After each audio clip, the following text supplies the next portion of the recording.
تمام قسم کی تسبیحات اور تحمیدات اللہ رب العزت کے لیے، اور درود و سلام جناب محمد الرسول اللہ صلی اللہ علیہ وسلم کی ذات گرامی پر۔ محترم عزیز بھائیوں، دنیا میں جتنے بھی انسان ہیں، ہر انسان کسی نہ کسی کوشش اور عمل میں مشغول ہے، اور ہر انسان یہ چاہتا ہے کہ اس کے کام کی قدر کی جائے، اور جو بھی وہ محنت اور کوشش کر رہا ہے، جو بھی وہ عمل کر رہا ہے، اس میں بڑھ چڑھ کے اس کے ساتھ تعاون کیا جائے اور اس کی قدر کی جائے۔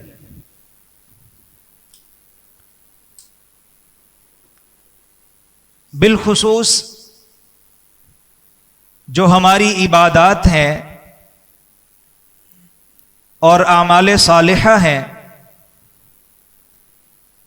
اس حوالے سے بھی ہماری یہ تڑپ ہے کہ ہم کوئی بھی عمل کریں تو وہ عمل اللہ رب العزت کی بارگاہ میں قبول بھی ہو اور اس کی قدر بھی کی جائے، اور یہ تڑپ ہونی بھی چاہیے، اس لیے کہ اعمال صالحہ کا فائدہ تب ہی ہے جب وہ اللہ رب العزت کی بارگاہ میں شرف قبولیت کا درجہ حاصل کر لیں۔ تو اس حوالے سے جو آیت مبارکہ، آیت کریمہ میں نے آپ کے سامنے تلاوت کی ہے، اس میں اللہ رب العزت نے 3 شرائط اور 3 اوصاف کا تذکرہ کیا ہے کہ اگر عمل کرنے والا انسان ان 3 شرائط کو اور 3 صفات کو اپنے سامنے رکھتا ہے تو اللہ رب العزت کا یہ وعدہ ہے کہ اللہ رب العزت اس کے ہر عمل کو قبول کریں گے اور اس کے عمل کی قدر کریں گے۔ اور ہم اپنے محدود علم اور محدود عقل سے اس بات کا کما حقہ اندازہ لگا ہی نہیں سکتے کہ جب اللہ رب العزت کسی کے عمل کی قدر کرتا ہے اور قدر کرنے کا وعدہ کرتا ہے تو پھر اللہ رب العزت کی قدر کا انداز کیا ہوتا ہے، ہماری عقل اور ہمارا علم اس کا احاطہ نہیں کر سکتا۔ لیکن احادیث میں کچھ مثالیں ملتی ہیں جن سے ہم تھوڑا سا اندازہ لگا سکتے ہیں اور اپنے ذہن کو قریب کر سکتے ہیں کہ اللہ رب العزت جب انسان کے عمل کی قدر کرتا ہے تو کس قدر اس کا عمل اللہ رب العزت کے اہمیت اور مقبولیت پاتا ہے۔ وہ معروف روایت کہ وہ بنی اسرائیل کی زنا پیشہ خاتون، ان بغیا من بغایا بنی اسرائیل، کہ وہ ایک صحرا میں سفر کر رہی ہے، چل رہی ہے، اسے پیاس لگتی ہے تو وہ ایک کنویں میں سے پانی طلب کرتی ہے، اپنی پیاس بجھانے کا سامان تیار کرتی ہے، پانی پیتی ہے، اور پاس ہی ایک کتے کا بچہ ہے جو کہ پیاس سے بلک رہا ہے۔ اس کے دل میں رحم آتا ہے اور وہ بڑی محنت اور مشقت سے پانی نکالتی ہے۔ حدیث میں باقاعدہ اس کے انداز کا بھی ذکر ہے۔ خلاصہ یہ ہے کہ جب وہ اس بچے کو پانی پلاتی ہے تو اب اللہ رب العزت کے ہاں اس عمل کی کتنی قدر ہے کہ وہ بظاہر مختصر سا عمل ہے اور اس کا دورانیہ بھی بڑا محدود ہے، لیکن اللہ رب العزت کے ہاں جب اس کی قدر ہوئی تو کیسی ہوئی کہ اللہ رب العزت نے اس کے اس مختصر سے عمل کی وجہ سے غفر اللہ لہا، اس کی زندگی کے سارے گناہ معاف کر دی۔ یہ اللہ کی طرف سے قدر ہے کہ اللہ نے اس کے سارے گناہ معاف کر دیے، اور مزید اس کی جو آئندہ زندگی تھی وہ بھی صاف اور شفاف ہو جاتی ہے، وہ بھی اللہ رب العزت نے صاف اور درست کر دی ہے۔ یہ بھی قدر کا ایک انداز ہے۔ وَأَدْخَلَهَا اللَّهُ الْجَنَّةَ، اور اللہ رب العزت نے اسے جنتوں کا وارث بنا دیا۔ یہ بھی قدر کی ایک صورت ہے۔ اور ایسے بے شمار واقعات ہیں۔ ایک حدیث میں آتا ہے کہ ایک آدمی کھجور اللہ کے راستے میں خرچ کرتا ہے تو اللہ رب العزت اسے اپنے دائیں ہاتھ میں لیتے ہیں اور اللہ اس کی پرورش کرتے ہیں، اسے پالتے ہیں، بڑا کرتے ہیں۔ کما یربی احدکم فلوا، جس طرح تم میں سے کوئی انسان، تم میں سے کوئی شخص اپنے پالتو جانور کی پرورش کرتا ہے، اسے پالتا ہے، اسے بڑا کرتا ہے، تو اللہ رب العزت اس کھجور کو اپنے دائیں ہاتھ میں لیتے ہیں اور اللہ رب العزت اسے بڑا کرتے ہیں، اسے پالتے ہیں، حتیٰ کہ وہ ایک کھجور اللہ رب العزت کے ہاں پہاڑ کے برابر ہو جاتی۔ اب توازن کریں، تقابل کریں، کہاں پہاڑ اور کہاں وہ چھوٹی سی ایک کھجور۔ تو اللہ رب العزت جب قدر کرتے ہیں تو پھر اس قدر کا انداز، وہ ان حدیث سے ہم تھوڑا سا اندازہ تو لگا سکتے ہیں، لیکن مکمل اس کا احاطہ ہماری عقل سے بعید ہے۔ تو یہاں بھی اللہ فرماتے ہیں من اراد الآخرہ، جو انسان ارادہ آخرت کے ساتھ زندگی بسر کرتا ہے، یعنی اس کی زندگی میں کوئی بھی عمل ہے، کوئی بھی عمل، اس میں وہ اراد الآخرہ، آخرت کا ارادہ رکھتا ہے کہ مجھے آخرت میں اس کا صلہ ملے گا، میرا رب مجھ سے راضی ہو جائے، میری آخرت بہتر ہو جائے، میری اخروی زندگی بہتر اور اچھی ہو جائے۔ من اراد الآخرہ، جو آخرت کی فکر کرتا ہے، آخرت کا ارادہ رکھتا ہے، وسعى لها سعيها، اور صرف ارادہ ہی نہیں ہے بلکہ عملی کوشش بھی کرتا ہے اور عملی زندگی میں آگے بڑھتا ہے اور ایسے اعمال اختیار کرتا ہے اور اس انداز اور کیفیت سے اختیار کرتا ہے کہ جس کیفیت اور انداز کی وجہ سے اس کی آخرت بہتر ہوگی، وَهُوَ مُؤْمِن، اور وہ آخرت کے ارادے کے ساتھ ساتھ جو کوشش کر رہا ہے وہ کوشش ایمان کی حالت میں کر رہا ہے، فَأُولَئِكَ كَانَ سَعْيُهُمْ مَشْكُورًا، تو اللہ رب العزت فرماتے ہیں یہ ایسے لوگ ہیں کہ ان کی محنت اور کوشش کی قدر کی جائے گی، ان کی قدر کی جائے گی۔ تو پہلی بات من اراد الآخرہ۔ ہم صحابہ کی زندگی کو دیکھیں، بے شمار واقعات ہیں جن میں ہمارے لیے سبق اور پیغام ہے کہ وہ کس طرح مختصر عمل ہو، کوئی چھوٹا اور محدود عمل ہو یا کوئی بہت بڑا عمل ہوتا، وہ اس میں آخرت کا ارادہ رکھتے۔ من اراد الآخرہ، حدیث میں آتا ہے، صحابی بیان کرتے ہیں کہ ایک شخص جاء رجل من الاعراب، دیہاتی، وہ آیا اور آ کر رسول اللہ صلی اللہ علیہ وسلم کے ساتھ آپ کے ہاتھ پر بیعت کی، فآمن، آپ پر ایمان لایا، اسلام میں داخل ہوا اور آپ کے لشکر کا، آپ کی ٹیم کا حصہ بنا۔ ایمان لانے کے بعد کچھ ہی دنوں کے بعد رسول اللہ صلی اللہ علیہ وسلم صحابہ کے ساتھ جہاد پہ نکلے۔ اب وہ بھی میدان میں اترا، مقابلہ ہوا، اللہ رب العزت نے فتح یاب کیا، کامیابی عطا فرمائی، اور عام ترتیب کے مطابق مارکے کے بعد رسول اللہ صلی اللہ علیہ وسلم کو جنگ کی ساری تفصیلات بتائی جا رہی تھیں کہ اتنے لوگ، اتنے کافر مارے گئے، اتنے قیدی ہوئے، اتنے گھوڑے، اتنے اونٹ، اتنی بکریاں، جو مال غنیمت کی تفصیل تھی وہ آپ کو بتائی گئی۔ رسول اللہ صلی اللہ علیہ وسلم نے وہ سارے کا سارا مال جو تھا، مال غنیمت جو تھا، اس کو جمع کیا اور اس کا حساب لگایا، مجاہدین کی تعداد کے مطابق جو بھی شرعی طریقہ تھا اس کے مطابق آپ نے اسے تقسیم کر دیا۔ اب تقسیم کے وقت وہ جو ایک جاء رجل من الاعراب، وہ دیہات سے آنے والا شخص، وہ وہاں پر نہیں تھا۔ آپ صلی اللہ علیہ وسلم کو بتایا گیا کہ وہ اونٹوں کو لے کر چرانے کے لیے چراگاہ میں ہے، تو آپ صلی اللہ علیہ وسلم نے صحابہ کو اس کا حصہ دیا اور فرمایا یہ اس تک پہنچا دو. صحابہ نے وہ حصہ لیا اور اس کے پاس چلے گئے, اسے جا کر دیا. اس نے پوچھا ما ھذا, یہ کیا ہے؟ تو بتایا گیا یہ تمہارا تقسیم میں جو تمہارا حصہ تھا مال غنیمت میں وہ تمہیں دیا گیا ہے. اس نے وہ حصہ لیا اور نبی مکرم صلی اللہ علیہ وسلم کی خدمت میں حاضر ہوا اور وہی سوال کہتے ہیں ما ھذا, اللہ کے رسول صلی اللہ علیہ وسلم یہ کیا ہے؟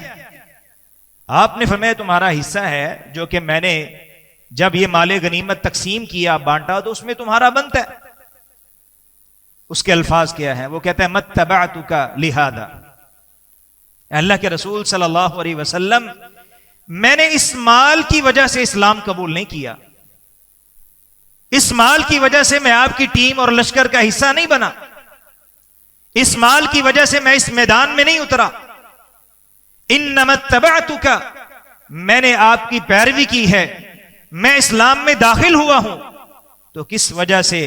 لکی ارما ہا ہونا فی سبیل اللہ, اپنی حلق کی طرف اشارہ کرتے ہوئے کہتا ہے کہ میں نے آپ کی پیروی, آپ کا اتباع اور آپ کی ٹیم کو اس لیے اختیار کیا اور اس میدان میں اس لیے اترا کہ میرے یہاں پر تیر لگے اور میں اللہ رب العزت کے راستے میں اپنی جان کا نذرانہ پیش کرتا. من اراد الآخرہ, جس نے آخرت کا ارادہ کر لیا تو پھر اللہ رب العزت اس کی قدر کرتے ہیں. تھوڑی ہی دیر کے بعد دوبارہ میدان گرم ہوا اور پھر وہ صحابی میدان میں اترے, اور جب وہ معرکہ ختم ہوا تو رسول اللہ صلی اللہ علیہ وسلم کے پاس ایک شخص کو اٹھا کر لایا گیا. تو آپ صلی اللہ علیہ وسلم نے صحابہ سے پوچھا ہوا کیا یہ وہی ہے؟ صحابہ نے کہا جی ہاں یہ وہی ہے.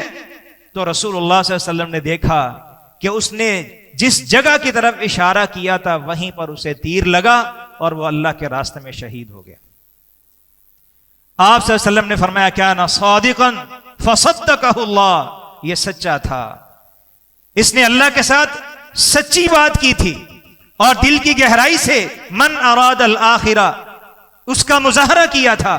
فصدقہ اللہ, تو اللہ رب العزت نے اس کو سچا ثابت کر دیا. اور مزید یہاں پر یہ کوئی بہت مالدار شخص نہیں تھا کہ اسے مال کی ضرورت نہیں تھی, اسے پیسوں کی ضرورت نہیں تھی, بلکہ حدیث میں آتا ہے, اسی حدیث میں, کہ جب یہ شخص اب اس کی تدفین کا, اس کے کفن کا جب موقع آیا تو اس کے پاس اتنی چادر نہیں تھی, اتنا بڑا کفن نہیں تھا کہ اس کے جسم پر پورا آتا.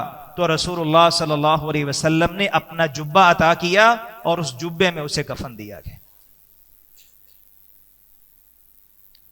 یہ ہے من اراد الآخرہ. اسی طرح ایک اور صحابی ربیعہ بن کعب رضی اللہ تعالی عنہ, مسند احمد میں یہ واقعہ موجود ہے.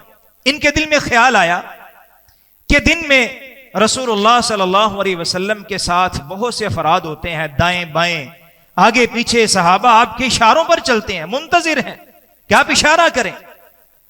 لیکن جب رات کی تنہائی ہے, تاریکی ہے, اس وقت آپ کے پاس کوئی نہیں ہوتا. تو اگر رات کی تنہائی میں, رات کے اندھیرے اور تاریکی میں اگر رسول اللہ صلی اللہ علیہ وسلم کو کوئی ضرورت پیش آئے تو وہاں پر کوئی ایک شخص ہونا چاہیے. ربیعہ بن کعب رضی اللہ تعالیٰ عنہ نے ارادہ کیا کہ آج رات سے میں یہ ذمہ داری ادا کروں گا. رسول اللہ صلی اللہ علیہ وسلم کو نہیں بتایا, خود ہی اپنے دل میں یہ ایک بات سوچی اور عملی طور پر اسے شروع کر دیا. ایک مشکیزہ, ایک برتن پانی کا بھرتے اور رسول اللہ صلی اللہ علیہ وسلم کے گھر کے تھوڑا سا سائڈ پہ بیٹھ جاتے اور ساری رات وہاں پر رہتے, عشاء کے بعد جاتے اور فجر سے پہلے وہاں سے روانہ ہو جاتے. ساری رات وہیں پر گزارتے.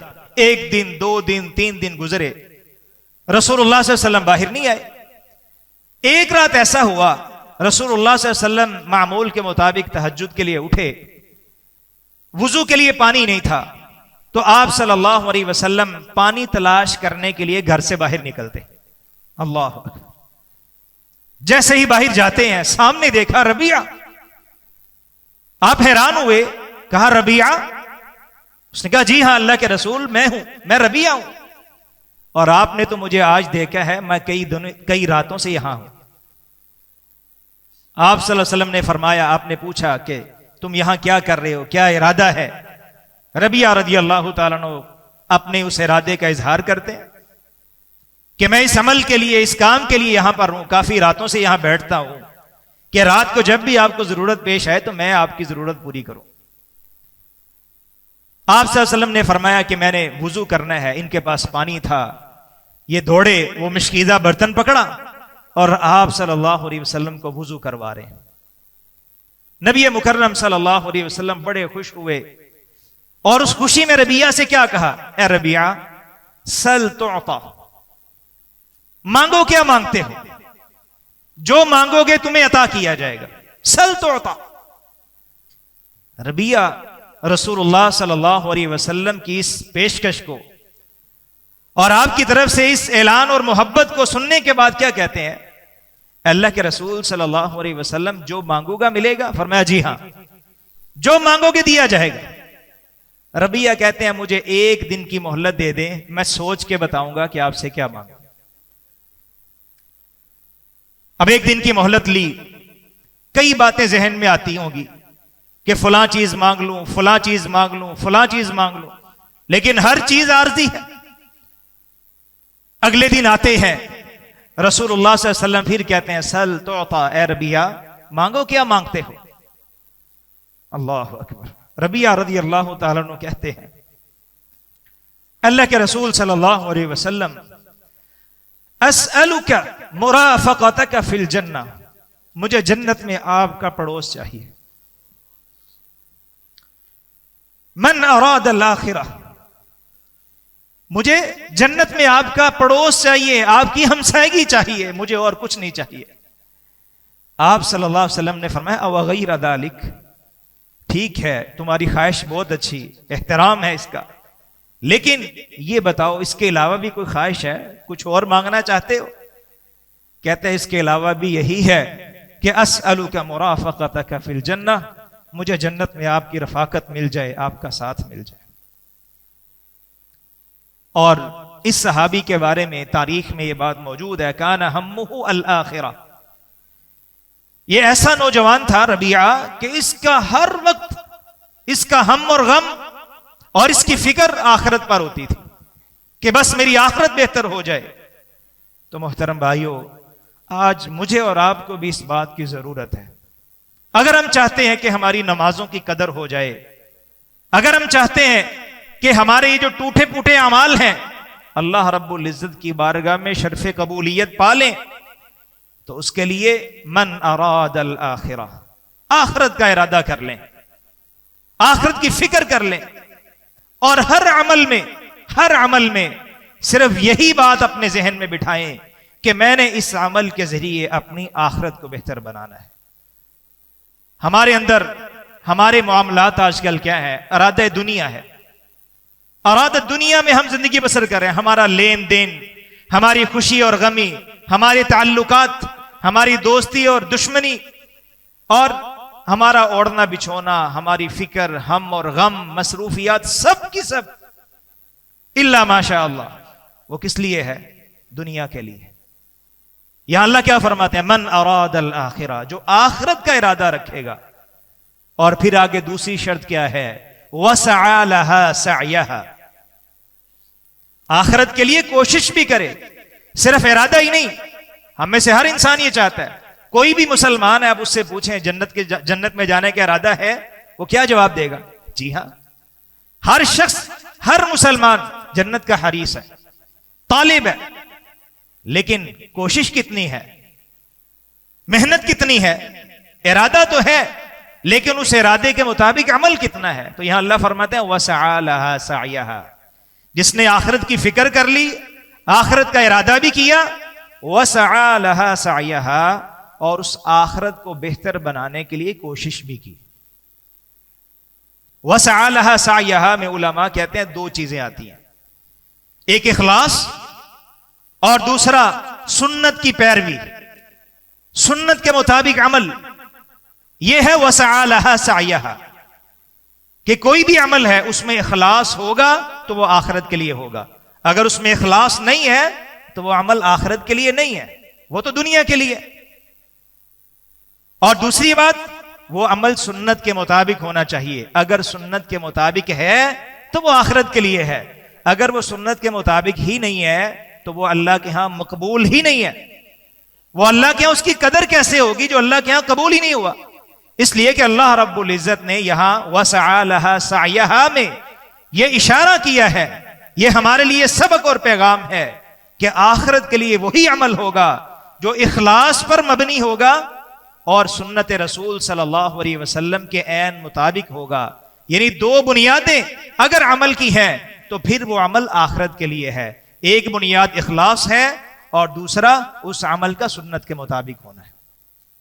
قرآن میں اللہ فرماتے ہیں عاملۃ ناصبہ تصلی نارا حامیہ، کتنے ایسے لوگ ہیں جو عمل کر کر کے تھک چکے ہوں گے، لیکن نتیجہ کیا ہے؟ ان کی قدر نہیں ہوگی بلکہ وہ جہنم رسید کیے جائیں گے۔ وجہ کیا ہے؟ کہ ان کے اعمال ان دو بنیادوں پر کھڑے نہیں ہیں، اخلاص اور سنت پر نہیں کھڑے، بلکہ وہ دنیاوی مقاصد ہیں، ریاکاری ہے، دکھلاوا ہے، کوئی اور دنیاوی خواہش اور آرزو ان کے سامنے ہے۔ اور اگر اخلاص ہے بھی تو وہ عمل سنت کے مطابق نہیں ہے، اور یہ شیطان کا بہت بڑا دھوکہ ہے۔ قرآن میں اللہ فرماتے ہیں لَأَقْعُدَنَّ لَهُمْ صِرَاطَكَ الْمُسْتَقِيمِ۔ شیطان نے اللہ رب العزت سے جب بات کی، مکالمہ ہوا، تو اس میں اس نے یہ بھی بات کی تھی کہ اللہ میں ضرور تیرے صراط مستقیم پر بیٹھوں گا۔ لَأَقْعُدَنَّ لَهُمْ صِرَاطَكَ الْمُسْتَقِيمِ، تیرے جو سیدھے راستہ جو تیرا صراط مستقیم ہے نا، اس پر میں بیٹھوں گا۔ اب شیطان کا صراط مستقیم پر بیٹھنا اس کا معنی کیا ہے؟ اس میں دو باتیں ہیں۔ ایک بات یہ ہے، ایک اس کا ارادہ یہ ہے کہ میں صراط مستقیم پر بیٹھ جاؤں گا کہ لوگوں کو اس صراط مستقیم سے روکوں گا، پیچھے ہٹاؤں گا کہ کوئی ادھر نہ آئے۔ اور اگر کوئی شخص میرے بیٹھنے کے باوجود، میرے روکنے کے باوجود وہ پھر بھی عمل کو جاری رکھتا ہے اور اس عبادت کی طرف آ گیا ہے، تو پھر صراط مستقیم پر بیٹھتے ہوئے دوسرا کام میں یہ کروں گا کہ اس کے عمل میں بدعت شامل کر دوں گا، اس کے عمل کو سنت سے ہٹا دوں گا۔ ایک شخص کو نماز کے لیے آنے ہی نہیں دوں گا، اور اگر بالفرض وہ آ بھی جاتا ہے تو اس کی نماز میں سے نبوی نماز نکال لوں گا، رسول اللہ صلی اللہ علیہ وسلم کی نماز اس میں سے نکال دوں گا، سنت سے اسے دور ہٹا دوں گا۔ نتیجہ کیا ہوگا؟ جتنی مرضی رکھنے پڑتا جائے، جتنا لمبا قیام کرے، جتنے لمبے سجدے کرے، اللہ رب العزت کے ہاں کوئی قدر نہیں ہوگی۔ تو وسعى لها سعيها میں یہ بات ہے کہ اخلاص بھی ہو اور عمل سنت کے مطابق بھی ہو۔ سفیان ثوری رحمہ اللہ فرماتے ہیں کہ ابلیس کے ہاں گناہ سے زیادہ بدعت اس کے ہاں محبوب اور پسندیدہ ہے، اس لیے کہ گنہگار انسان گناہ سے توبہ کر لیتا ہے، اس کے دل میں کم از کم اتنا تو احساس ہوتا ہے نا میں یہ گناہ کر رہا ہوں، لیکن بدعت کرنے والا شخص اسے نیکی سمجھ کے کر رہا ہوتا ہے، وہ اس سے اجتناب نہیں کرتا، اسے ہٹتا نہیں ہے، بلکہ ہر آئے دن وہ آگے سے آگے بڑھتا چلا جاتا ہے۔ لہذا سفیان ثوری رحمہ اللہ کہتے ہیں کہ گناہ سے بھی زیادہ ابلیس کے ہاں جو محبوب چیز ہے وہ بدعت ہے۔ تو دو باتیں، من اراد الآخرہ اور دوسرا وسعى لها سعيها، اور تیسری بات وهو مؤمن، یہ دونوں چیزیں ایمان کی حالت میں ہوں گی تو فَأُولَئِكَ كَانَ سَعْيُهُمْ مَشْكُورًا، اللہ رب العزت پھر ہر عمل کی قدر کریں گے۔ اللہ مجھے اور آپ کو یہ تینوں چیزیں اپنے اندر پیدا کرنے کی توفیق نصیب فرمائے۔ وما توفیقی الا باللہ، والسلام علیکم ورحمۃ اللہ وبرکاتہ۔